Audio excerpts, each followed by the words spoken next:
안녕하세요. 축구 전문 기자 한준입니다. 해리 케인이 떠나고 엔지 포스테코글루 감독이 부임한 이후 토트넘 허스퍼의 공격 전술은 손흥민 선수를 중심으로 재구성되고 있습니다. 여러 시행착오 끝에 손흥민 선수의 3톱 파트너로는 티모 베르너가 자리 잡고 있는데요. 베르너가 임대 선수에서 이제는 완전 영입 선수로 계약하고 오히려 대안 쿨루셉스키를 방출할 가능성까지 제기되고 있습니다. 한때는 토트넘에서 부동의 주전이었던 스웨덴 대표 윙어 쿨루셉스키가 밀려난 전술적인 이유, 그리고 베르너가 왼쪽 측면을 담당하고 손흥민 선수가 최전방의 프리롤 원톱으로 자리 잡게 된 공격 플랜의 효과를 세계적인 스포츠 웹진 디 애슬레틱이 독점 컬럼을 통해 분석했는데요. 이 내용을 통해 토트넘의 여름 이적 시장의 상황, 포스테코글루 감독이 여름에 원하는 또 다른 이선 자원 영입설이 쿨루셉스키의 방출을 예고하는 이유까지 최신 상황 총정리해드리도록 하겠습니다. 먼저 디 애슬레틱의 분석 내용입니다. 노팅엄 포레스트와의 경기를 통해 티모 베르너의 완전 영입 가능성이 가까워졌다는 것을 디 애슬레틱의 토트넘 담당 기자 찰리 에클셰어가 분석한 컬럼, 그리고 이 경기를 앞두고 이미 예고하고 분석했던 베르너, 존슨, 손흥민 선수의 3톱 조합의 사이드 공격, 컷백 공격의 효과가 어떻게 토트넘의 주 전술이 되었는지에 대해 아마드 왈리드 전술 분석 기자가 디 애슬레틱에 기고한 컬럼 내용까지 살펴보도록 하겠습니다. 먼저 찰리 에클셰어 기자의 티모 베르너 관련 뉴스입니다. 티모 베르너는 토트넘에 설정된 1,500만 파운드의 영입 옵션 가치를 증명했다. 즉 임대 후 영입 옵션에 있어서 1,500만 파운드에 불과한 이적료는 충분히 합당하고 토트넘이 지불할 것이다라는 전망을 내놓은 것입니다. 티모 베르너는 항상 분열적인 선수로 묘사되어 왔지만 어쩌면 우리는 처음부터 이러한 상황에 대해서 폭력적으로 동의하고 있었던 것일지도 모릅니다. 즉 선입견을 갖고 부정적으로만 바라봤던 베르너에 대해서 억가가 아니었냐 싶은 것이죠. 4년 전 거의 5천만 파운드의 이적료를 지불하고 첼시가 라이프치히에서 베르너가 영입했을 때처럼 베르너가 결정력이 뛰어난 공격수로 활약할 수 있을까요? 이 부분은 확실하지 않습니다. 하지만 프리미어리그 안에서 유용한 로테이션 옵션이 될 수 있을지에 대해 묻는다면 거의 확실하다고 답할 수 있습니다. 베르너를 둘러싼 모든 잡음에도 불구하고 이 두 가지 관점 모두 논란의 여지가 없어 보입니다. 베르너에 관한 담론의 대부분은 기대치에 관한 것입니다. 완전히 실패한 선수로 기록됐던 첼시에서도 사실 베르너는 거의 매경기 골이나 어시스트를 기록해왔다고 하는데요. 89경기에 출전한 첼시에서의 기록도 44개의 공격 포인트로 그리 부진했다고 볼 수 없는 기록입니다. 올 시즌 토트넘에서도 비슷한 수치를 기록할 것으로 보이는데요. 현재까지 12경기에서 5골에 가미하면서 2경기당 1개에 가까운 공격 포인트를 올리고 있죠. 즉 지금의 기록을 이어가기만 해도 성공적인 임대 계약이라고 평가받게 될 것입니다. 이제 토트넘은 약 1,500만 파운드에 설정된 완전 영입 옵션 라이프치히에서 임대로 데려온 베르너를 완전 영입할지 여부를 한 달여 안에 결정해야 합니다. 보도에 따르면 6월 14일 유로 대회 개막 전까지 이 옵션이 유효하다고 하는데요. 베르너가 자신의 기교와 기술에 대해 의문을 제기하는 사람들을 침묵시켰기 때문만은 아닙니다. 현재 이적 시장의 자금 상황으로 봤을 때 1,500만 파운드 정도의 자금으로 이만한 선수를 데려오는 것은 쉽지 않다. 즉 가성비가 이 정도면 충분히 입증이 됐다. 1,500만 파운드를 내고 베르너를 영입했을 때 꼭 주전으로 쓰지 않거나 재판매를 한다고 하더라도 지금의 폼만 유지해도 충분히 수지 맞는 장사, 거래가 될 수 있다라는 얘기인데요. 하지만 최근의 경기력을 보자면 그 이상의 가치라고도 볼 수 있겠습니다. 지난 일요일 노팅엄 포레스트와의 경기에서 베르너는 또 한 번 인상적인 활약을 펼쳤는데요. 베르너는 웨스트햄과의 경기에서와 비슷한 패스를 통해 브레넌 존슨에게 놓칠 수 없는 기회를 선사했었고 그 이후 며칠 만인 노팅엄과의 경기 전반 15분 만에 무리오의 자책골을 이끌어낸 낮은 크로스를 통해 토트넘의 선제골을 이끌어냈습니다. 자책골 직후에도 베르너는 존슨에게 또 한 번 놓칠 수 없었던 좋은 기회를 만들어주기도 했는데요. 노팅엄의 골키퍼 마츠셀스가 어떻게든 막아내며 존슨의 득점이 이뤄지지 못했었죠. 베르너는 후반전에도 계속해서 노팅엄 수비라인에 혼란을 야기했고 노팅엄 포레스트의 박스 안으로 무려 5번의 크로스를 침투시키며 경기를 성공적으로 마무리했는데요. 이 중 대부분은 베르너가 완전히 놓치기도 했던 크로스 패스를 포함해 상대 박스 안에서 상대팀의 노팅엄의 선수들을 당황하게 만들었습니다. 베르너의 이러한 모습은 앞으로도 계속 이어질 것이라고 보여지는데요. 다만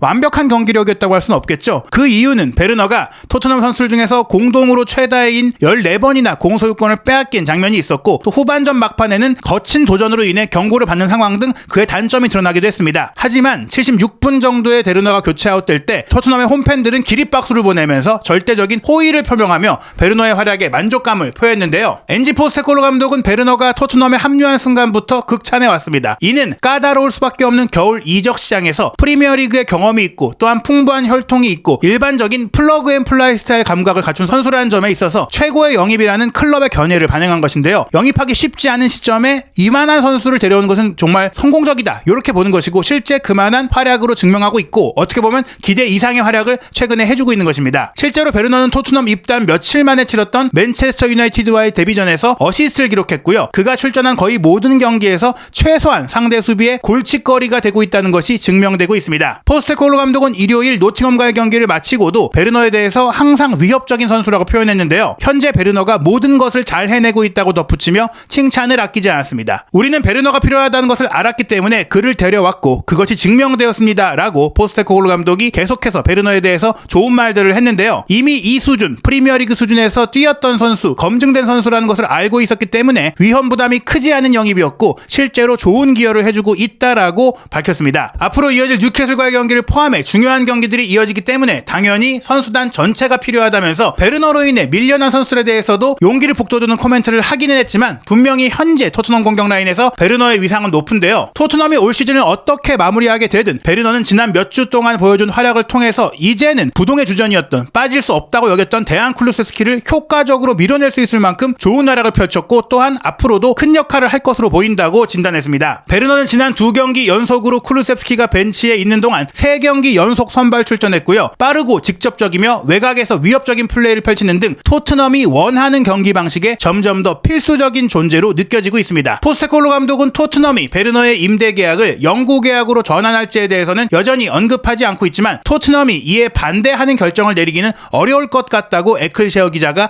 내부 상황을 전했는데요. 베르너가 토트넘의 수준을 한 단계 끌어올릴 수 있는 선수는 아니지만 유용한 로테이션 옵션이 될 수 있을 만큼 충분히 좋은 선수임에는 분명하다는 판단이 내려진 것입니다. 그리고 다음 시즌 유럽 대항전 챔피언스리그 복귀가 거의 확실시되고 있는 만큼 최소한 유로파리그 진출은 확정적인 만큼 더 풍부한 비피는 스쿼드를 갖추는 게 필수적이기 때문에 베르너를 주전으로 쓰지 않는다고 하더라도 최소한 로테이션 자원으로 품는 것이 필요하다는 결론이 나올 수 있겠죠. 그렇기 때문에 다시 원래의 제안으로 돌아간다면 서포터들 사이에서 처음에는 베르너를 영입하는 데 있어서 논쟁이 있었지만 이제는 모두 합의에 도달해가고 있는 분위기라고 정리했습니다. 베르너가 해리 케인을 대체할 수 있는 선수일까요? 그것은 절대 아닙니다. 하지만 토트넘의 유용한 옵션일까요? 이것에 대해 묻는다면 물론입니다. 토트넘이 에스턴 빌라를 4위 자리에서 끌어내릴지의 여부에 큰 영향을 미칠 수 있는 유용한 옵션입니다. 즉 다음 시즌 토트넘의 챔피언스리그 진출권 확보에 있어서 앞으로 이어질 베르너의 활약이 매우 중요할 것이다라는 얘긴데요. 이 평가에 이어 토트넘 허스퍼의 공격 전술, 특히 상대의 밀집 수비를 무너뜨릴 수 있는 로우볼, 하이밸류 어태킹이라는 전략에 어떻게 베르너가 기여하고 있고 또 이 과정 속에서 원톱 손흥민 선수가 어떻게 시너지를 내고 있는지에 분석한 공격 전술 컬럼도 살펴보겠습니다. 엔지 포스테코글루 감독의 토트넘 허스퍼의 공격에는 다양한 요소가 있고요. 이 요소를 살펴보면 연결고리가 드러나기 시작합니다. 호주 출신의 포스테코글루 감독이 풀백을 활용하는 방식은 올 시즌 토트넘에게 공을 피치의 높은 곳으로 끌어올리는 다양한 수단을 제공했으며 또한 역습 상황에서 풀백의 중요성은 말할 것도 없고 파이널 서드 지역에서 예측 불가능성을 더해주고 있습니다. 페드로 포로와 데스티니 우도기의 포지셔닝과 움직임은 토트넘의 사이드 공격, 날개 공격에도 도움을 주고 있는데요. 8번 미드필드 중에 한 명이 공이 있는 측면으로 적시에 로밍하며 움직이는 것은 그곳에 패스 조합을 돕는 또 다른 공격 솔루션이 되고 있습니다. 즉 인버티드 풀백으로 인해 비어있는 사이드 공간을 중앙 미드필드 중에 한 명이 커버하고 또 이 선수들이 사이드 윙 플레이어와 함께 시너지를 내고 있다는 얘기예요. 토트넘이 넓은 지역에서 상대를 돌파하면 페널티 박스 안에 있는 선수들의 위치에 따라 다양한 크로스 옵션이 있습니다. 다음 동작은 좁게 움직인 인버티드 풀백, 돌진하는 8번 또는 중앙 공격수, 컷백, 그리고 먼 윙어를 향한 낮은 크로스 등 다양한 패스 코스가 생기는 거예요. 반대편 윙어에게 크로스할 수도 있고 중앙 공격수의 침투에도 패스할 수가 있고 그 뒤로 침투하는 중앙 미드필드에게 패스도 할 수 있고 그 양옆에 사이사이에 존재하는 인버티드 풀백에게도 패스할 수 있고 정말 많은 선수들이 공격에 가담하고 있는 상황인 것이죠. 특히 올 시즌 들어 토트넘은 한 윙어가 골문을 가로질려 반대편 백포스트를 공격해 다른 윙어에게 낮은 패스, 크로스 패스를 연결해 득점하는 유형이 점점 더 자주 나오고 있습니다. 가장 간단한 예시로는 지난 1월 말 브렌트포드와의 홈경기 3대2 승리 당시에 브레넌 존슨에게 도움을 준 티모 베르너의 어시스트를 들 수 있는데요. 이 접근법의 중요성은 인버티드 풀백이나 8번 미드필드의 컷백과 달리기를 통해 페널티 에어리어에서 추가적인 위협을 제공하면서도 다른 타깃을 만들 수 있다는 이유가 있습니다. 또한 해당 지역에서 센터포워드의 움직임도 제한하지 않을 수 있다는 장점도 생깁니다. 즉 센터포워드도 자유롭게 움직인다. 문전에 많은 선수들이 우왕좌왕하게 들어와 있는 게 아니라 각기 다른 위치를 차지하면서 여러 패스 코스를 만들 수 있다. 있다라는 얘기입니다. 이를 통해서 상대 수비가 대비할 수 없게 만드는 것이죠. 지난해 11월 울버햄프턴 원더러스와의 원정 경기 당시 손흥민 선수는 브레넌 존슨 그리고 데안 쿨루셉스키가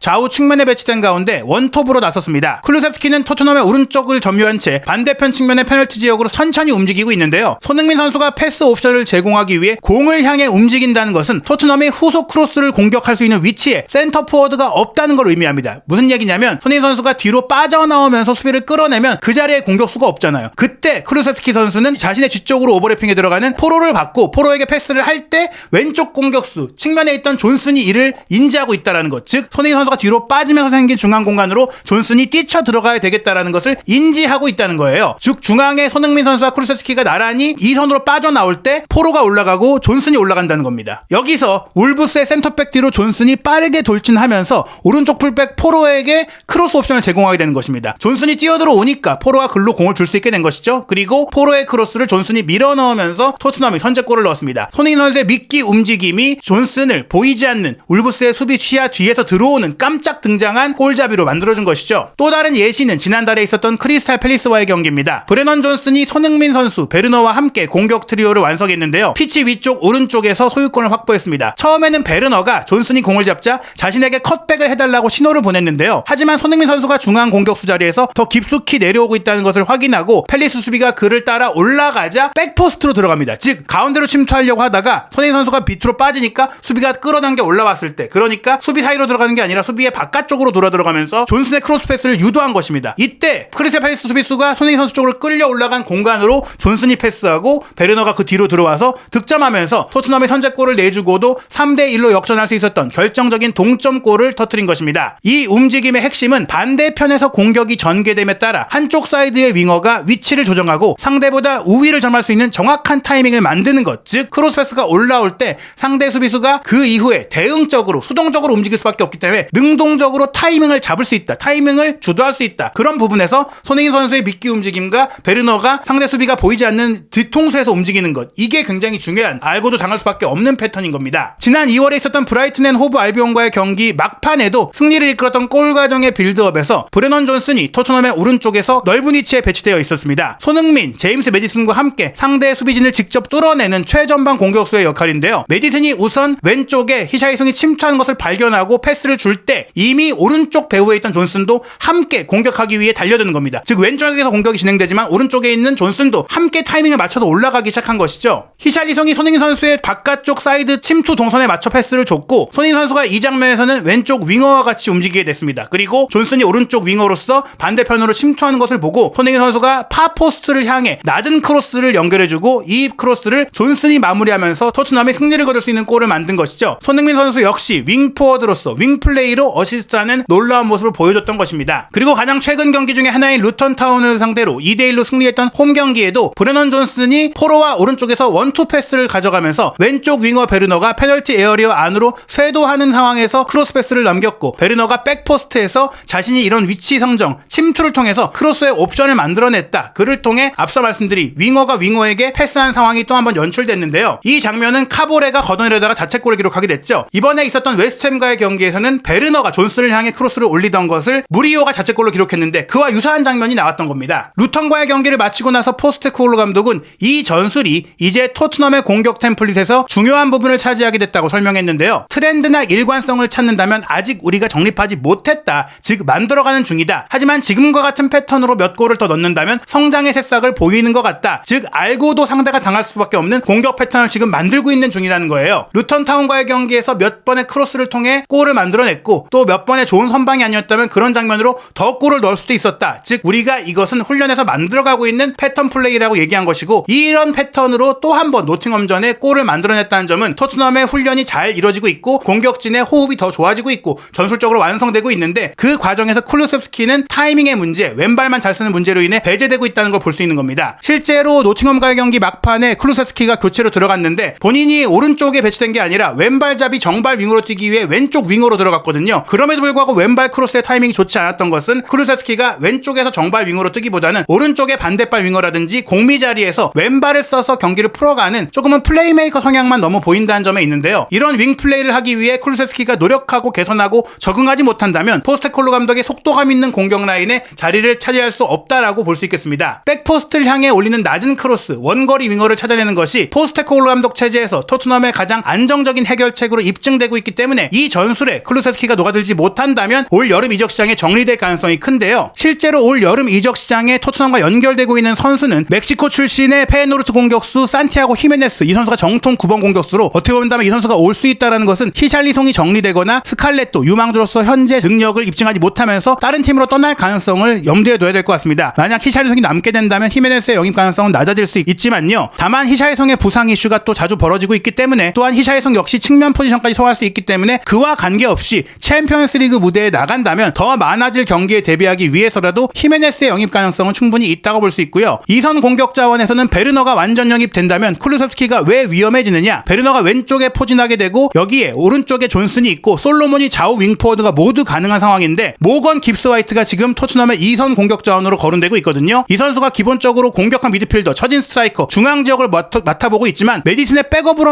만족할 선수가 아니에요. 메디슨이 만약에 뛰지 못할 때 그 자리를 볼 수도 있지만 오른쪽 측면 공격수로도 뛸 수 있기 때문에 아직 존슨이 풀시즌을 뛰기가 어려운 경험을 쌓아가고 있는 어린 선수이고 솔로몬 같은 경우에도 부상에서 회복한 이후에 밀도 문제, 부상의 이후 건강 문제를 확실하게 유지할지가 미지수거든요. 손흥민 선수와 히샬리송 선수도 왼쪽 측면을 볼 수 있기 때문에 베르너, 손흥민, 솔로몬, 히샬리송까지도 왼쪽을 볼 수 있고 힐은 아마도 스페인 라리가 팀으로 가게 될 가능성이 크거든요. 그렇다면 깁스 화이트가 오른쪽의 주전 자리 내지 메디슨의 백업 자리를 함께 볼 수 있는데 그렇다면 클루셉스키는 깁스 화이트와 여러 면에서 오른쪽과 중앙 모두 자리가 겹치게 되는 데다가 중앙 미드필더로서 포스테코글루 감독이 가장 원하는 것으로 알려진 갤러거가 영입될 경우에는 갤러거도 공미 자리를 볼 수가 있기 때문에 클루셉스키의 출전 기회는 더더욱 떨어질 수밖에 없습니다. 특히 갤러거와 깁스 화이트는 클루셉스키보다 더 빠르고 활동 범위가 넓은 선수이기 때문에 결국에는 클루셉스키가 정리되는 수순이 될 것이다. 히메네스, 깁스 화이트, 갤러거가 온다면 클루셉스키의 필요성은 더욱더 떨어질 수밖에 없는 상황입니다. 이런 상황이 된다면 로셀소도 정리될 가능성이 크고 호이비에르도 결국에는 주전으로 뛸 팀을 찾아서 이적할 수밖에 없다고 생각이 되는데요. 만약 갤러거와 깁스 화이트가 모두 영입된다면 스킵까지도 뛸 수 있는 팀을 찾아서 떠날 가능성이 큽니다. 수비 라인은 더블 스쿼드가 구축이 됐지만 이선 공격 자원과 최전방 공격수 그리고 중앙 미드필드 자원은 분명히 유럽 대항전 챔피언스리그를 병행하기 위해 보강이 필요한 상황인데요. 이 보강이 이루어진다면 말씀드린 대로 쿠루셉스키의 자리는 없을 것이다라고 보는 것이 현재로서는 합리적인 전망입니다. 물론 이를 위해선 토트넘이 챔피언스리그 진출권을 얻어내는 게 중요한데요. 다음 토트넘의 경기는 4월 13일 토요일 한국 시간으로 저녁 8시